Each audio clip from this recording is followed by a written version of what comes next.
के फ़ितरत व तकवीन माँ सिवा का इरादा किया और एक अदाए कुन के ज़रिए चश्मे लदन से भी कम वक्फ़े में चंदी आलम है गुनागों को कतमान अदम से निकाल कर मुनस्से शहूद पर जलवागर कर दिया। दुरूद और सलाम हो उन अनवार मुक़द्दसात पर ज़ात वाजिब ने जिन्हें अपनी मारिफत के लिए अपने नूर से खल्क़ फरमाया। वो अनवार जो उसकी इंदियत में मकीन थे, उसकी वहदानियत को नशर करने के लिए दुनिया में जलवागर हुए, लोगों को उसकी तौहीद की तरफ दावत दी और बाज़ गश्त करके अपने रब के नूर से जा मिले। उस खुदा वहदहुल्ला शरीक की सबसे बड़ी हम्द और सना ये है कि वो उन हस्तियों का खालिक है जो फ़र्श पे हों तो सब के सब मोहम्मद होते हैं, अर्श पे हों तो सब के सब अली होते हैं। उस खुदा वहदहुल्ला शरीक के वाजिबुल वजूद होने पर दलील के लिए बस यही कह देना काफ़ी है कि वो हस्तियाँ उसको सजदा करती हैं जिनके लिए शाफ़ई जैसा इमाम आज़म अपनी पूरी ज़िंदगी कहता रहा, कफ़ा फ़ी फ़ज़ल मौलाना अलीशिन उक़ूब शक्के फ़ी अन्नहुल्ला व मात शाफ़ई अमलैसा यदरी अलीशुन रब्बहु अम रब्बहुल्ला। शाफ़ई पूरी ज़िंदगी कोशिश करते रहे लेकिन समझ न पाए कि उनका रब अल्लाह है या उनका रब अली है। मैं हज़ारों बार उम्र नो पाऊँ और इनके दहलीज़ के जारो कश सलमान के नालैन के तस्मों से लिपटी हुई खाक पाक के ज़र्रों को अपने चेहरे पर मलता रहूँ और फिर सलमान दुनिया इराक में मारिफत के तख्त पर जलवा अफरोज़ होकर ईमान के 10 दर्जे का ताज अपने माथे पर सजा कर मेरी तरफ एक नईफ से निगाह कर दे, तब कहीं मुमकिन है कि मैं अनवार खुदा की शान में कुछ बोलूँ। एक सलवात पढ़ दे मोहम्मद वाले।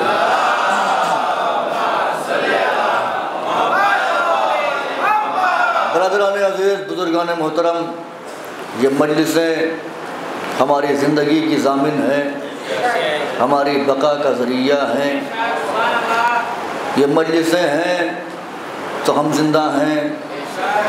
जैसे मछली पानी से जुदा होकर नहीं रह सकती, मर जाती है, वैसे ही अज़ादार फ़र्श अज़ा से जुदा होकर नहीं रह सकते, मर जाते हैं। इसलिए कि इनकी ज़िंदगी का मकसद ही गम हुसैन है। गम हुसैन इंसान के ईमान को जिला देता है। ये फ़र्श अज़ा हमारे किरदार की तरबियत करता है। ये फ़र्श अज़ा हमें नेक अमल की दावत देता है। हर इंसान की बाज़ पुरस है अल्लाह की तरफ। यहाँ कोई कुछ भी कर ले, उसे पलटना है और उससे सवाल होगा।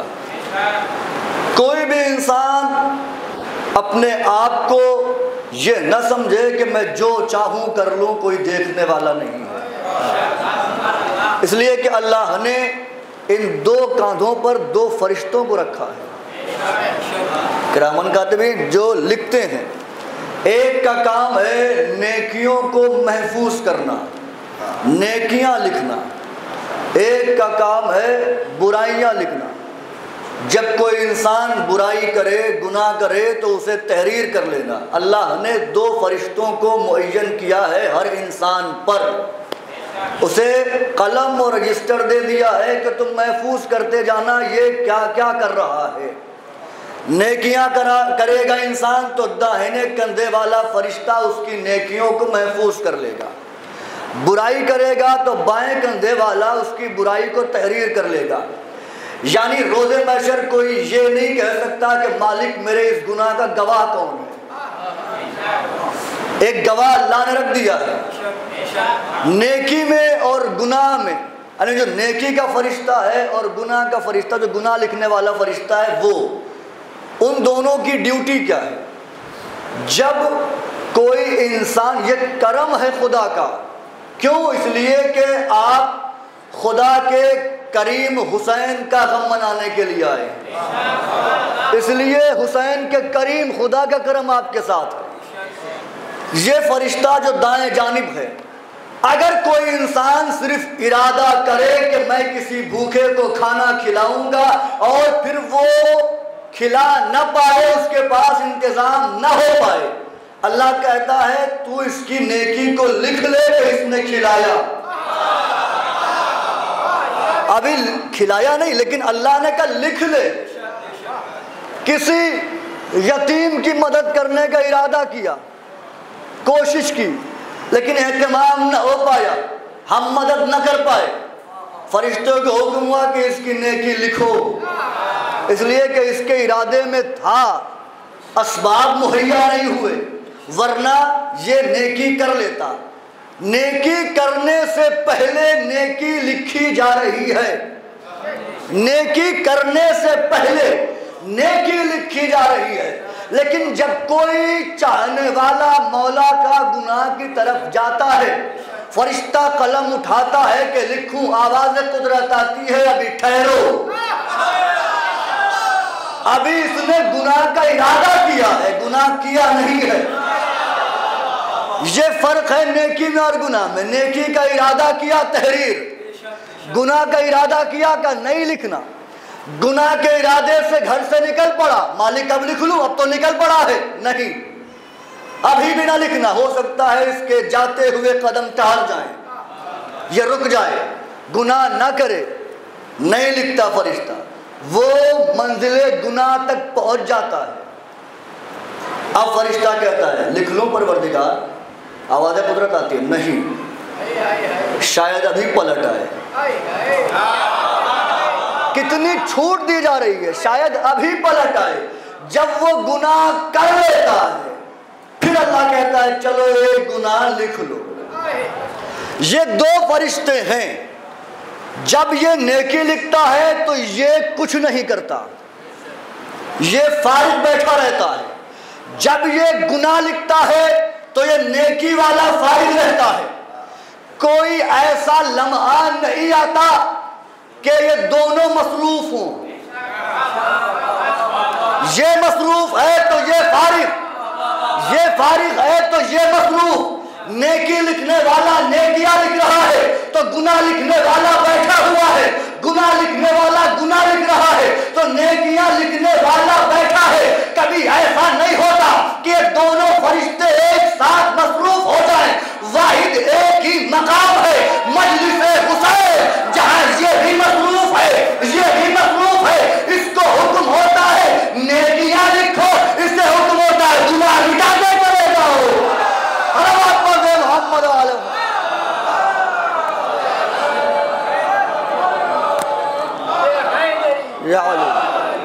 गौर फरमाया।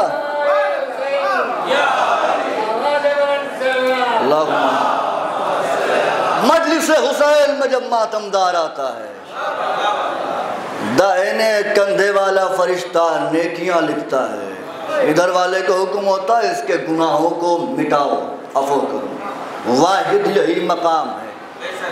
और याद रखिएगा जो हुसैनी है वो गैरतदार है, गैरतमंद है। हुसैन वालों से ज्यादा गैरतमंद कोई नहीं।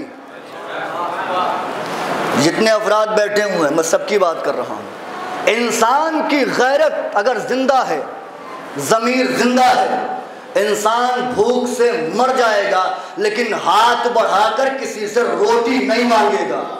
तवज्जो कीजिएगा, हाथ बढ़ाकर अपनी भूख मिटाने के लिए किसी से रोटी का तकाजा नहीं करेगा, इसलिए कि उसकी गैरत उसे इस बात की इजाजत नहीं देती कि वो किसी के सामने हाथ फैलाकर कुछ मांगे। तवज्जो, किसी के सामने हाथ फैलाकर कुछ मांगे, ये इंसान की गैरत इजाजत नहीं देती। एक गैरतमंद इंसान भूख से मरना पसंद करता है लेकिन अपना हाथ बढ़ाकर किसी से रोटी नहीं मांगता। अल्लाह जाने क्या कमाल है हुसैन के तवल्लुद में। वो गैरतमंद इंसान जो भूखा रहना गवारा करता है लेकिन हाथ बढ़ाकर मांगता नहीं, वही गैरतदार इंसान मजलिस हुसैन में हुसैन के तवल्लुद के लिए आगे बढ़ के हाथ फैला के कहता है लाओ मुझे तवल्लुद दो। हाय हाय हाय,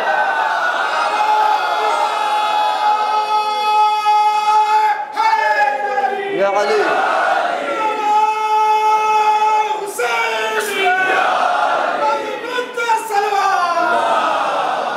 वही इंसान जो अपनी भूख के आलम में किसी से रोटी नहीं मांगता हाथ बढ़ाकर, वही इंसान हुसैन की मजलिस के लिए कोशिशें करके धक्के खाकर भी कहता है लाओ मुझे दो।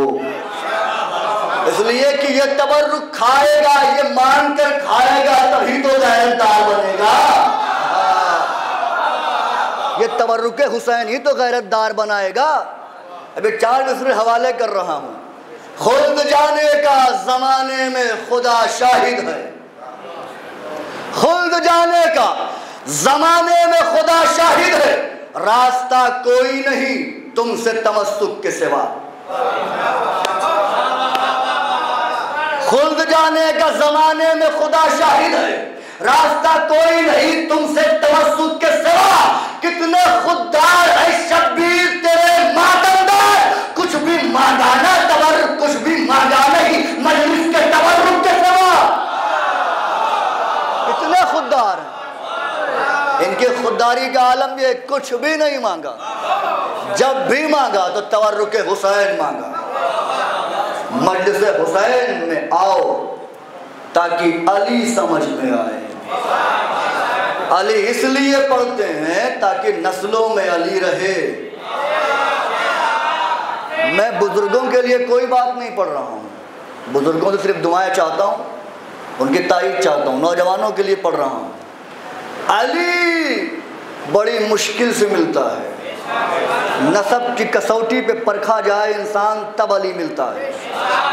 अली का इश्क पाने के लिए कुर्बानियाँ पेश करनी पड़ती हैं। आसान नहीं है अली का इश्क। अली का इश्क पाने के लिए ज़ब्त पैदा करना पड़ता है, तहम्मुल पैदा करना पड़ता है, जज्बात को कुचलना पड़ता है, कहीं जज्बाती होना पड़ता है, नफ्स को मारना पड़ता है, नफ्स खुदा के लिए अपने नफ्स को कुर्बान करना पड़ता है। तब अली की मवद्दत, अली को समझने की कोशिश दुनिया कर रही है। बहलोल के ज़माने में भी लोगों ने अली को समझने की कोशिश की। आ गए बहलोल के पास, कौन है ये? अली के दर का एक दीवाना है जिससे बड़ा दाना कोई नहीं। जुमले की दाद चाहता था, इससे बड़ा दाना कोई नहीं। आ गए लोग, क्या है अली को समझना है। अच्छा, अली को समझना चाहते हो? हाँ, कल फला वक्त पे दरियाए दजला के पास आ जाना। बारहा का सुना हुआ होगा आपका। आ जाना दरियाए दजला के पास। लोग हंस गए, वादा पहुंच गए। देखा बहलोल एक कासे में, एक कूजे में दरिया का पानी भरे जा रहे हैं, भरे जा रहे हैं, भरे जा रहे हैं। काफी देर हो गई, पानी छलक रहा है, बहलोल भरते जा रहे हैं, भरते जा रहे हैं, भरते जा रहे हैं। जब ये काफी देर माजरा चलता रहा तो जो लोग आए थे वो करीब आए। कहा बहलोल तुम कर क्या रहे हो? इतनी देर से तुम क्या कर रहे हो? बहलोल ने कहा इस कूजे में इस दरिया को भरना चाहता हूं। इस कूजे में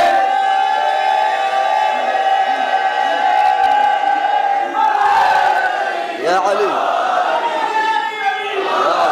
मौला कुछ रखते, या अली, या मौला कुछ रखते। इस कूजे में दरिया को भरना चाहता हूं। जो आए थे सवाल करने क़यक़ा लगा के हंसे। का बहलोल तुमको सुना था कि दीवाने हो, आज देख भी लिया कि दीवाने हो। क्या क्यों? क्या ये दीवानगी नहीं तो और क्या है? इतने से कूजे में इतना बड़ा दरिया भरना चाहते हो? इतने से कूजे में इतना बड़ा दरिया भरना चाहते हो? बहलोल ने पलट के जवाब दिया इसीलिए तो यह अमल कर रहा था। तुमने क्या कहा? अली को समझना है।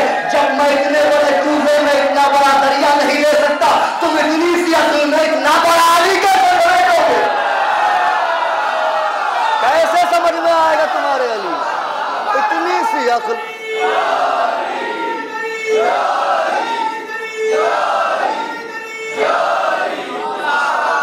इतनी सी अक्ल है, उसमें भी उसे समझना चाहते हैं जिसके लिए पैगंबर ने फरमाया और ये रवायत मौजूद है कि पैगंबर ने जब कहा, ऐ अली तुझे या मैंने पहचाना या अल्लाह ने पहचाना। सलमान मस्जिद से निकले, देखने वालों ने देखा, पूछा मस्जिद में कौन है? सलमान के लफ्ज़ों की एहतियात देखिएगा, मस्जिद में कौन है? कहा एक अल्लाह का नबी है और दूसरे को मैं पहचानता नहीं। ये नहीं कहा कि जानता नहीं, कहा दूसरे को मैं पहचानता नहीं। ये लोग मस्जिद आए, देखा अली हैं और सरकार दो आलम है, सरकार की खिदमत में आए। कहा हुजूर आपने सलमान को बहुत मुंह चढ़ा लिया है। कहा क्या हुआ? कहा आपने कह दिया 10वें दर्जे के ईमान पे मिन्ना अहलल बैत की सनद दे दी और अभी सफ़ेद झूठ बोलकर चले गए। कहा क्या हुआ? कहा हमने पूछा मस्जिद में कौन है? उन्होंने कहा एक अल्लाह का नबी है, दूसरे को पहचानता नहीं। बताइए, अली को पहचानने से इनकार कर दिया। कहा सलमान को बुलाओ, पूछो सलमान ने ऐसा क्यों किया। अब जवाब लेना था, ये सोच रहे थे कि हम सलमान को रुसवा करेंगे, दौड़ते हुए गए, अरे सलमान रुको रुको रुको। सलमान रुक गए। कहा चलो पैगंबर ने बुलाया है। अब पैगंबर ने बुलाया तो सलमान तो जाएंगे। आ गए, जी हुजूर ये कह रहे हैं कि तुमने ऐसा कहा। जी सरकार मैंने ऐसा कहा। क्यों कहा इन्हें बताओ। सलमान ने कहा हजरत आपने ही कहा है कि अली को या मैंने पहचाना या अल्लाह ने पहचाना, नाम अल्लाह हूँ नाम नबी हूँ, तो मैं कैसे पहचानूंगा अली को। अली को पहचानने के लिए दो चीज़ें। अच्छा, फिर पैगंबर ने कहा अल्लाह को या मैंने पहचाना या अली ने पहचाना, मुझे या अल्लाह ने पहचाना या अली ने पहचाना। क्या तरतीब है। अल्लाह को पहचानने के लिए कौन है? अल्लाह को या मैंने पहचाना या अली ने पहचाना। आए नबी को पहचानने के लिए कौन है? या अल्लाह ने पहचाना या अली ने पहचाना। अली को पहचानने के लिए कौन है? या अल्लाह ने पहचाना या नबी ने पहचाना। अल्लाह की पहचान के लिए एक अल्लाह से छोटा, फिर उससे छोटा, यानी जो अल्लाह को पहचाने वो दोनों अल्लाह से छोटे। नबी को पहचानने के लिए एक नबी से बड़ा है, एक नबी से छोटा है। एक नबी से छोटा है, एक नबी से बड़ा है, लेकिन कमाल है अली की जात का। अली को पहचानने के लिए कोई अली से छोटा नहीं, दोनों अली से बड़े हैं। अली को पहचानने के लिए अली पहचाने ही तब जाता है।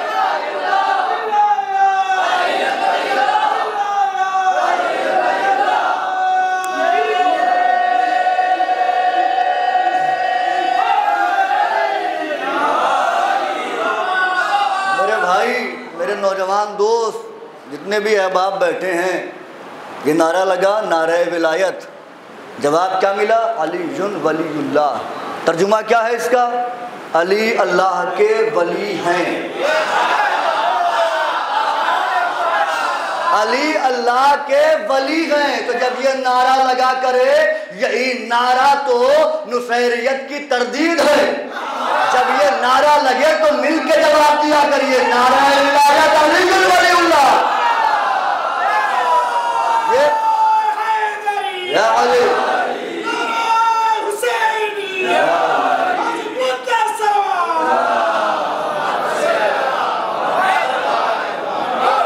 अली कमाल वजूद खुदा का नाम, दलील वजूद खुदा का नाम। अली अगर अक्ल में आ जाए तो अली अली नहीं है। जब पैगंबर ने ये बता दिया कि अली को पहचान ही नहीं सकता इंसान, और मैंने पहली मजलिस में बताया मैंने कोशिश करना पहचानने की, दावा न करना कि पहचान। दावा नहीं, इसलिए सलमान ने दावा नहीं किया। दावा करने का मतलब ये या अपने आप को नबी साबित करो या अल्लाह साबित करो, तभी अली की मारिफत मुमकिन है। वरना अली अगर अक्ल में आ जाए, अब मैं कुरान की आयत पढ़ने जा रहा हूँ, अल्लाह कह रहा है वअंज़लना मिनस समाए माअन तहूरा, हमने आसमान से तैयब व ताहिर पानी नाजिल किया। पानी तो वैसे भी तैयब होता है, तो ये कहने की ज़रूरत क्या पेश आई? वअंज़लना मिनस समाए माअन तहूरा, मान पे बात तमाम हो गई थी कि हमने आसमान से पानी नाजिल किया। पानी खुद पाक होता है, ताहिर भी है, मुताहर भी है, पाक करने की सलाहियत भी है। आगे क्या कहा? माअन तहूरा, जैसे शराब तहूरा है, माअन तहूरा, तैयबो ताहिर पानी नाजिल किया। कहाँ से? आसमान से। उसके बाद एक आयत में कहा फलम तजदू माअन फतयम्ममू सईदन तैयबा, जब तुम्हें पानी न मिले तो मिट्टी के करीब आके तयम्मुम कर लो और पाक हो जाओ। जब पानी न मिले, आसमान से पानी, ज़मीन से मिट्टी, यानी पानी मिलेगा आसमान के ज़रिए, मिट्टी मिलेगी ज़मीन के ज़रिए, मिट्टी मिलेगी ज़मीन के ज़रिए। आदम से अली का कोई तकाबुल नहीं है। क्यों? आदम बने हैं पानी और मिट्टी से, पानी और मिट्टी से। जो चीज़ वजूद में आ रही है वो है हयात आदम, और इसको बनाने के लिए पानी और मिट्टी की ज़रूरत पड़ी। आदम के वजूद से पहले पानी और मिट्टी मौजूद है, तभी आदम वजूद में आ रहे हैं। और नहीं किया आपने, मैं इरफानी बातें कर रहा हूँ। आदम के वजूद से पहले पानी का वजूद है, मिट्टी का वजूद है, मिट्टी का वजूद है। कोई भी बेटा अपने बाप से पहले वजूद नहीं पा रहा। बाप होगा तो बेटा वजूद पाएगा। अब यह कमाल कुदरत है, किसी को बगैर बाप के बना दे। लेकिन जब आप हकीकत में जाएंगे, मिट्टी से जो जो बना है उसकी बाज गश्त अली की जानिब है। दलील देने जा रहा हूं। आदम बने हैं पानी और मिट्टी से, आसमान से पानी। हदीस कुस्से में इरशाद हुआ लौला कलमा खलक़तुल अफ़लाक, ऐ मोहम्मद अगर तुम न होते, ये नहीं कहा कि अगर तुमको न बनाना होता, लौला का तुम न होते, लमा खलक़तुल अफ़लाक, तुम्हें आसमानों को न बनाता। अफलाक जमा है फलक की, नतीजा आएगा तो शहपर विलायत निकलेंगे और आप रविश इदराक पर सैर करेंगे। बस तवज्जो रखिएगा। क्या? लौला का लमा खलक़तुल अफ़लाक, तुम न होते तो मैं आसमानों को न बनाता। यानी आसमान किसकी वजह से? मोहम्मद की वजह से। आसमान से बरसता है पानी, तो जब आसमान मोहम्मद की वजह से है तो मैं कह सकता हूं पानी भी मोहम्मद की वजह से है। नतीजा सुनिएगा, पानी भी मोहम्मद की वजह से। अब पानी तो मालूम चल गया कि आसमान से, और आसमान मोहम्मद की वजह से। ये मिट्टी किसकी वजह से? मिट्टी है जमीन से, मिट्टी है जमीन से। और बुखारी में भी जुमला मिल जाएगा, पैगंबर जब भी अली को बुलाते थे कहते थे या अबा तुराब उदनुम मिन्नी, ऐ मिट्टी के बाप, ऐ अबू तुराब मेरे करीब आओ। यानी जमीन के वजूद का सबब अली, अली की वजह से जमीन, जमीन की वजह से मिट्टी, मोहम्मद की वजह से आसमान, आसमान की वजह से पानी। और आदम बने हैं पानी और मिट्टी से, आदम बने हैं पानी और मिट्टी से। आसमान मोहम्मद की वजह से, जमीन अली की वजह से, जमीन की वजह से मिट्टी, आसमान की वजह से पानी, पानी मोहम्मद की वजह से, मिट्टी अली की वजह से। आदम बने हैं पानी और मिट्टी से। हमारी और आपकी औकात क्या है? अगर मोहम्मद और अली ना हो तो हमारा बाप आदम वजूद न पाए।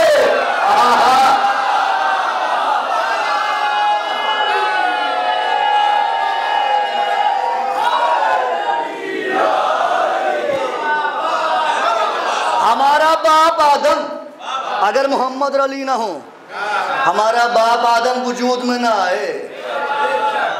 मोहम्मद और अली के इशारे का नाम है वजूद आदम। अल्लाह ने कुरान में कहा था मा मना का अंतरजुदा लिमा खलक़तु बियदैया, तुझे किसने रोका उसको सजदा करने से जिसको मैंने अपने दोनों हाथों से बनाया। यदैया, दोनों हाथों से, तस्निया का सीगा इस्तेमाल किया, दोनों हाथों से। आयत तशनाए तकमील रहती अगर मिंबरे कूफा से अली न कहते अनल्लज़ी खम्मरतो तीनता आदम बेदैया अर्बईन सिबाहन, मैं ही वाली हूँ जिसने आदम की मिट्टी 40 दिन तक गूंदी है। मैं ही वाली हूँ जिसने आदम की मिट्टी, बहुत लुत्फ आएगा आपको, 40 दिन तक गूंदी है। अब ये एक रुख हो गया आयत का। आदम को बनाया, आसमान से पानी बरसा, ज़मीन से मिट्टी मिली, आदम बने पानी और मिट्टी से। जुमला हवाले कर रहा हूँ बगैर किसी तमहीद के, कोई तमहीद की ज़रूरत नहीं है। तय हो गया कि अली मोहम्मद न हो तो आदम का वजूद न हो। दूसरा सुनिए, कोई भी इंसान कुछ ना मिले जिंदा रह सकता है, लेकिन अगर पानी ना मिले, पानी की कमी हो गई तो उसकी मौत करीब है। रिस्क भी ना मिले कुछ दिन तक रह सकता है, लेकिन रिस्क भी मजबूरी है उसकी। अगर रिस्क ना मिले तो भूखा मरेगा, पानी ना मिले तो प्यासा मरेगा। तवज्जो, आसमान से पानी, जमीन से उगता है अनाज, जमीन से मिलता है रिस्क, आसमान से बरसता है पानी। पानी इंसान की प्यास बुझाता है, रिस्क इंसान की भूख बुझाता है। इसका मतलब ये हुआ कि जमीन अली की वजह से है और जमीन से उगता है अनाज, यानी अली की वजह से अनाज है, अली की वजह से रिस्क है।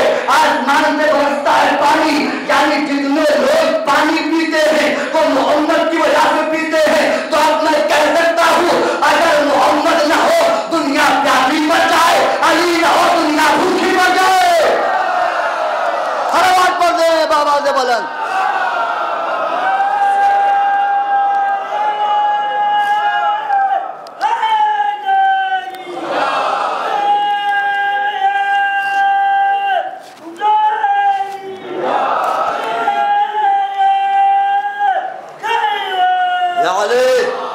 मौला खुश रखे आपको। हमारा रिस्क भी इनकी वजह से है, हमारा पानी भी इनकी वजह से है, हमारी जिंदगी इनकी वजह से है। पानी की वजह से ही जिंदगी है, साइंटिफिक एतबार से भी।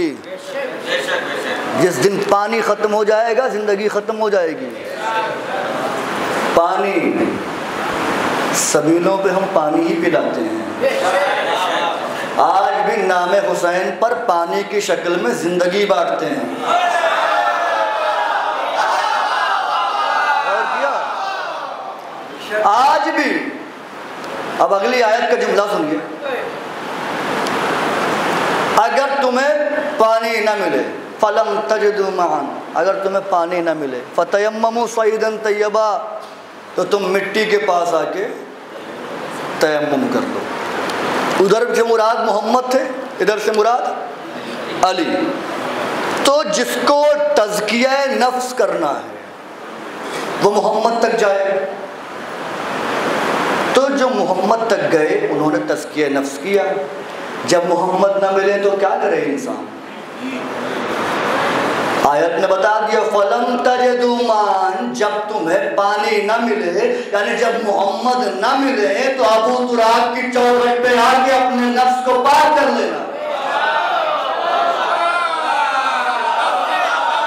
फिर कुरान ने आगे कहा, बेदार हैं आप, तोहफा देने जा रहा हूं। फिर कुरान ने आगे कहा वातसिमु बिहब्लिल्लाहि जमीया वला तफर्रकू, ए लोगों अल्लाह की रस्सी को मजबूती से पकड़ लो, हब्लुल्लाह को मजबूती से थाम लो, वला तफर्रकू, फिरकों में ना बटो, तफरीका ना करो।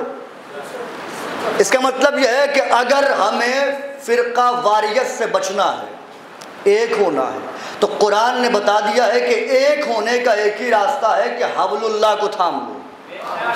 अल्लाह की रस्सी को पकड़ लो, अल्लाह की रस्सी मिल गई तो सब एक हो जाएंगे। जब तक अल्लाह की रस्सी तक नहीं आएंगे लोग